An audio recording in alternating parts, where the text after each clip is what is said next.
Hey everybody, Phil Jost here. Hey, welcome to my YouTube live channel and thanks for joining me on this Thursday. Hey, today we're going to be on scene with the Buffalo Fire Department and you can see the links in the show notes. This video is quite long. You'll see here it's 15 minutes. We're going to just cover like about 2 minutes of it or so. And we're going to try to see some things from the perspective, not how this fire department's operating, but what you're going to see. Pretend that you or visualize that you're just arriving and you want to get a 360. You want to understand what's going on in this building. And that's the look we're going to take here. It's one of the reasons why we're going to use a pretty short piece of the video, but also want to think about how quickly we can do our reading smoke, get our read, and move on to the next thing, right? We got some new subscribers this week. Tacker77, thanks for coming aboard. James Albertson, Thomas Irwin, and Brian Butcher. Appreciate you guys coming to my YouTube channel, subscribing. Don't forget, everybody, you can hit those notifications, and when I put something new up there, you'll get notified right away. All right, let's start talking about this. What we're going to do, as always, is recognize that we're looking at the volume, velocity, density, and color. And those are our four attributes of smoke. Remember, our first principle is smoke is fuel. And today, in support of that, we're going to talk about the concept of continuities of fuel, right? Continuity of fuel. And what that means is any place you see smoke, like you have right here, we know there's a continuous, if smoke is fuel, there's a continuous plume of fuel from here to the seat of this fire. And how's it getting here? Well, in this case, it must be going up the stairs and then out this open window. But we're really going to watch is the read of the smoke out these other windows as we're going along here. So let's get it playing. We'll take a look. We notice we have really a low volume, low velocity white smoke coming out this window here right now. We're going to take a look at that again a little bit later. But we do have a significant firework in here, and they're going to be in the change of strategy here pretty soon. But you can see already we've got pretty good volume coming out these windows, even though they're closed, right? Cracks and seams. Maybe this window right here is just a little bit cracked at the bottom. But with that sort of volume coming out this far from the fire and a pretty good push right there, we know that the door to that room is probably open, right? We can take a look at the next floor up. Keep an eye up there. It's a little bit hard to see on occasion, but I don't see anything up there. The curtains are still intact. Doesn't look like there's any sign of fire up on floor 3. And so probably the door to this room is closed, or the door, sometimes these doors to the third floor have a door, or the stairway has a door. And so whatever, there's probably very little to no smoke up top. But if we look at our primary threat areas, not looking like a whole bunch of smoke here, but it's a hard read because of the other smoke. But I just don't see much coming out there. It'd be a little more clear. If I was actually on scene able to walk around, I'd get a better sense of it than I do from the video.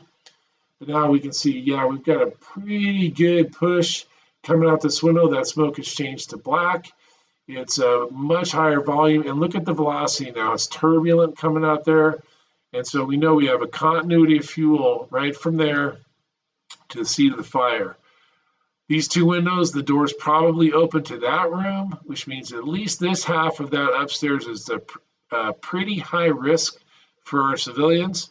Let's come down to the bottom. These two windows, occasionally you see some smoke pushing out of there, and you see a little bit out of here. Now this, because there's some coming out here, it's so close to the seat of the fire, and maybe even in the adjacent occupancy, I think that room's not really cranking up too bad right now. If it was wide open to here, I'd expect to see a little more velocity, especially coming out, really pushing out sideways. Okay, that was the end of our video at the SBSK site, so we'll back it up. We'll take a look at a few more things.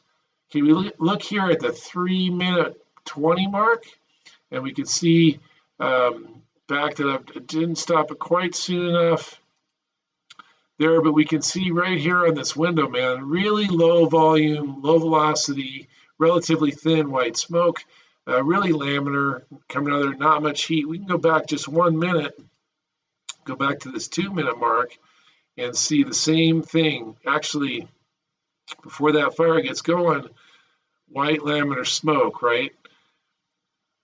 Not significant volumes, even out the back, not really a significant volume yet.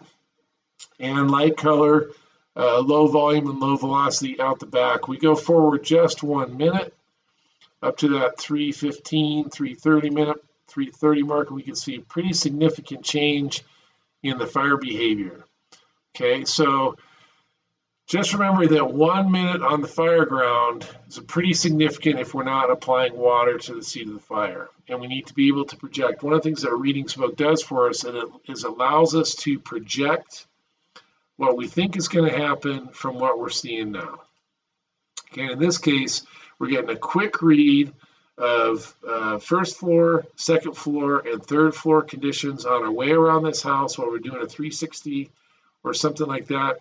And that's given us a really, if we were just arriving here, it doesn't take long to figure out the problems at the front of the house, right? If you're the first engine, it doesn't take long to figure out where that first line is going to go and where the push is going to be made.